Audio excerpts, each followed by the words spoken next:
VSCC 24 news, सच के आगे कोई नहीं। नमस्कार, आप देख रहे हैं VSCC 24 न्यूज। आपके साथ मैं हूं हिना मेहता। बलिया जनपद के चितबड़ा गांव थाना क्षेत्र के अंतर्गत आदर्श नगर पंचायत स्थित ऐतिहासिक दीनदयाल बरैया पोखरा में 25 मई 2026 से 31 मई 2026 तक भावी श्री 1008 श्री रुद्र महायज्ञ का आयोजन किया जाएगा। ये धार्मिक आयोजन क्षेत्र की आस्था और परंपरा का महत्वपूर्ण केंद्र माना जाता है। यज्ञ के मुख्य अतिथि परम पूज्य अंजनी भैया रहेंगे, जबकि मंच संचालन योगीराज के द्वारा किया जाएगा।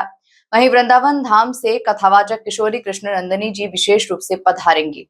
आयोजन में कार्यकर्ता के रूप में जयप्रकाश दास जी महाराज की सक्रिय भूमिका रहेगी। कार्यक्रम की शुरुआत 25 मई को भव्य कलश यात्रा से होगी, जिसमें बड़ी संख्या में श्रद्धालु हिस्सा लेंगे।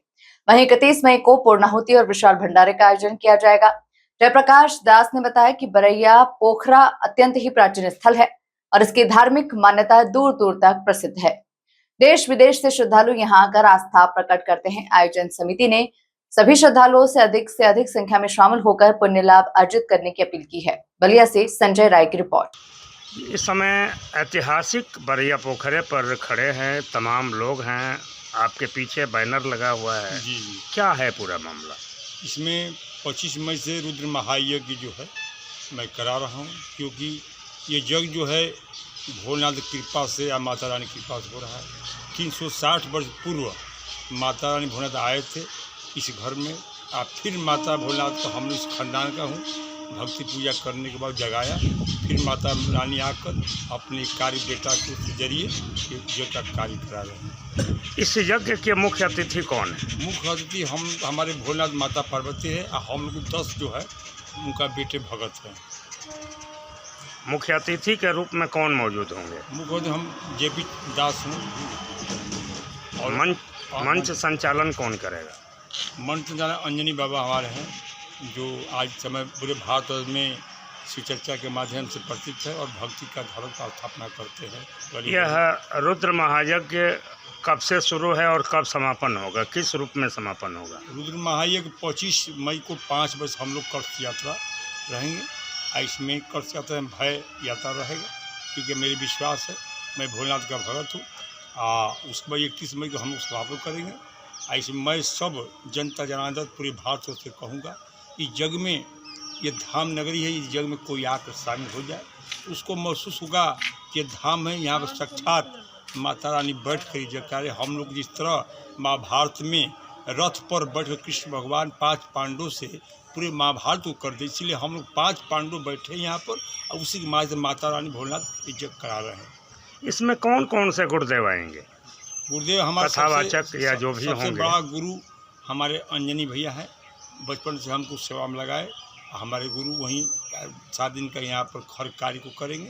और उसके बाद जो भी भागवत कथा में एक हमारे आ रही है, वो जो भागवत कथा 7 दिन चलेगा यहाँ पर। अब भागवत कथा का यह महत्व है, यदि कोई मनुष्य जीवन भर पाप किया है, पुण्य किया है, यदि 7 दिन भागवत कथा सुन ले उसको पुण्य की प्राप्ति हो जाएगी। क्योंकि साधु संत भगवान से पूछे कि प्रभु आप जा रहे थे कहाँ मिलेंगे, तो प्रभु ने कहा कि मैं भागवत कथा के अंदर मिलूंगा। यदि कथा कोई 7 दिन पढ़ेगा उनमें मैं प्रकट होगा, आप प्रकट से उसको बेतरनी पार और पाप से मुक्त कर अपने चरणों में दास बना कर रखूँगा। इसमें देखा जा रहा है आपके बैनर में किशोरी कृष्ण नंदनी जी का भी बैनर लगा हुआ है। भागवत कथा मंच पर हमारे सेवक ये कहाँ से आ रही हैं? वृंदावन से। इस यज्ञ में ग्रामीणों और नगरवासियों का भी सहयोग है या फिर नहीं? इस यज्ञ पूरे नगरवासियों का खुशी है। जिस तरह एक कहीं बारात जाता है उसमें झंडा लोग उठाते, पूरे गांव के लोग खुशी है। अब पूरे गांव को हमको दुआ दे रहे हैं, क्योंकि ये यज्ञ जो है एक विशाल रूप हम लोग भारतवर्ष में होगा। क्योंकि चितबड़ा गांव ऐसी नगरी है जो भक्तों का नगरी है। यहाँ पर आज भी अंडा मछली का कार्य नहीं है जी। ये सिद्ध है कि भक्ति नगरी है। मैं उस भक्ति को जगा रहा हूँ। मेरा एक लक्ष्य है, मैंने 18 वर्ष तपस्या करने के बाद माता रानी को पाया। एक लक्ष्य मैं इस गांव में प्रमाणित करूंगा कि चितबड़ा गांव में गली गली हर छत पर भोलेनाथ का झंडा फहराऊंगा और नीचे सीताराम 51,000 लिखवाऊंगा। इसी तरह हर घर में मैं धर्म का स्थापना का कार्य करूंगा।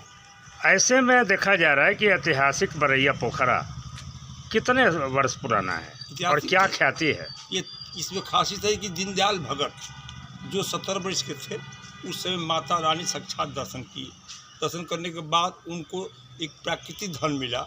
माता ने कही बेटा 3 इनार करवा दी, और उस इनार में से जो भी पैसा तुम निकालोगे कमी नहीं हुआ। दीनदयाल भगत के पूर्व में एक संत आए थे, उनसे कहते बेटा धन आना तो धर्म काम में लगाना।